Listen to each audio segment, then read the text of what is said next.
अस्सलामुअलैकुम दोस्तों, की हाल चाल है। गुड मॉर्निंग, सुबह खैर, सुबह खैर, सुबह मुवर्रद। पंजाबी की कहते ने सब गुड मॉर्निंग नो। चलें, आपका टाइम वेस्ट नहीं करूँगा, मेरे जहन में नहीं आ रहा पंजाबी की कहते ने गुड मॉर्निंग ने। किसी को पता चले तो ज़रूर दसिया जे, कमेंट किया जाए कि Punjabi good morning typical word होना चाहिए जो पंजाबी का है। मेरे जहन में नहीं आ रहा, मैं कोशिश करता हूँ। मैं सोचा अज जड़े ना तंबाकू खबरों के मुतलक गल्लां करिए। बहुत सारे लोग सोशल मीडिया ते तंबाकू इंज फैलाते ने कि असी सोच भी नहीं सकते। स्पैशली खबरां जड़ियां ने ना भायन, यानी न्यूज़। मैं तो थोड़े सामने मेरे कोई वीडियो देख लो, तंबाकू नहीं होएगा इहदे विच, बल्कि मैनू जल्दी हुंदी है कि थोड़े टाइम दे विच पूरी खबर सुना के ते साइड ते हो जाओ। क्योंकि अगर असी खबरां असी शेयर तो इन्फॉर्मेशन करन आने हैं, लेकिन असी कुछ होर ही चीज़ां लैके बैठ जाने उत्थे, ते किसी का टाइम वेस्ट करना जड़ा ना वो बिल्कुल मुनासिब नहीं है इस दौर दे विच। इस वास्ते तुसी लोग भी जो है, जिन्ने भी लोग मैनू स्पैशली बर्दाश्त करते हैं, वो मैनू पॉइंट आउट कर सकते हैं कि भाई अगर मैं तंबाकू बेच रहा हाँ, रायता फैला रहा हाँ सोशल मीडिया ते, मेरे तो यूट्यूब ते आने का मकसद ये है कि इन्फॉर्मेशन जी है सही तो मुकम्मल इन्फॉर्मेशन वो जल्द तो जल्द आवाम तक पहुँच जाए, स्पैशली उन्होंने लोगों तक जेडे अखबार नहीं पढ़ते या पढ़ नहीं सकते, टीवी नहीं देखते, या जेडे, मेरी इंग्लिश अच्छी नहीं है लेकिन मैं वैसे कह रहा कि जेडे इंग्लिश नहीं थोड़ी बहुती नहीं जानते, यानी न्यूज़पेपर वगैरह नहीं पढ़ना जानते, उन्होंने उर्दू विच पंजाबी जड़ा है वो इन्फॉर्मेशन शेयर करने का मकसद है। बाकी सैकंड मकसद सारिਆਂ ਦਾ ਇੱਕੋ ही है, यूट्यूब ਤੇ ਆਉਣ ਦਾ पैसा कमाना हर किसी का ख्वाब है। अगर असी मेहनत करते हैं सानू थोड़ा मिलेगा तो सिला, दैट्स ग्रेट, हर किसी का हक है। तो मेरे ख्याल से इस चीज़ को लेके आप जो है लोगों को, तुसी लोग किसी को क्रिटिसाइज यानी तनकीद नहीं करना करोगे कि भाई ने तो पैसे ही कमाना है, ये तो यही करना है, ये तो साडा टाइम वेस्ट करता है, ये इदां करता है, ये उदां करता है।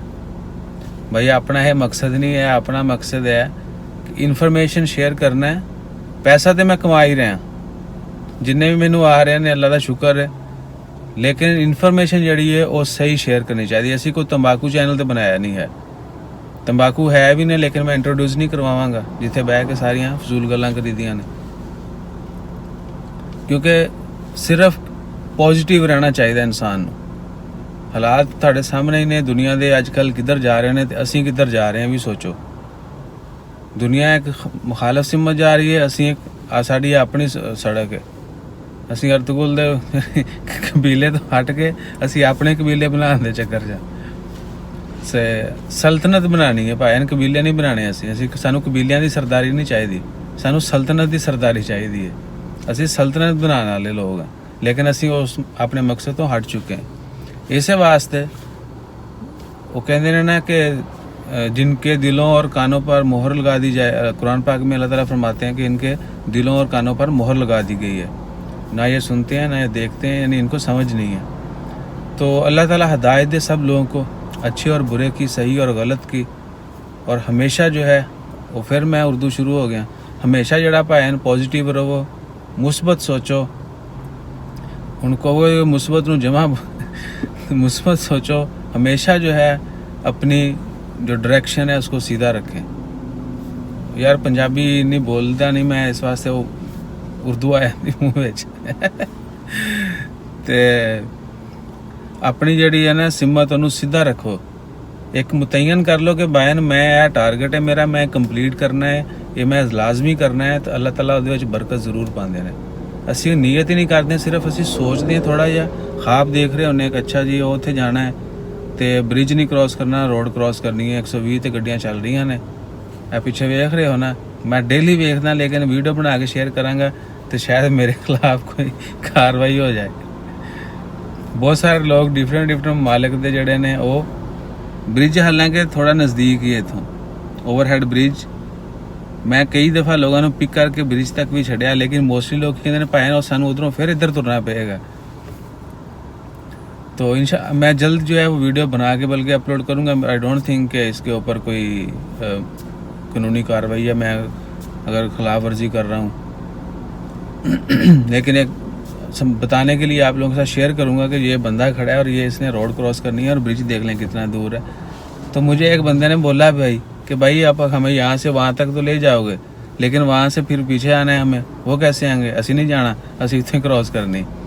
उन्होंने सुल्तान कपूर स्ट्रीट जो है एयरपोर्ट के सामने वो क्रॉस की, मेरे सामने खड़े खड़े उन्होंने 10-15 मिनट लगाए उनको इंतज़ार में, लेकिन वो उन्होंने कर ली।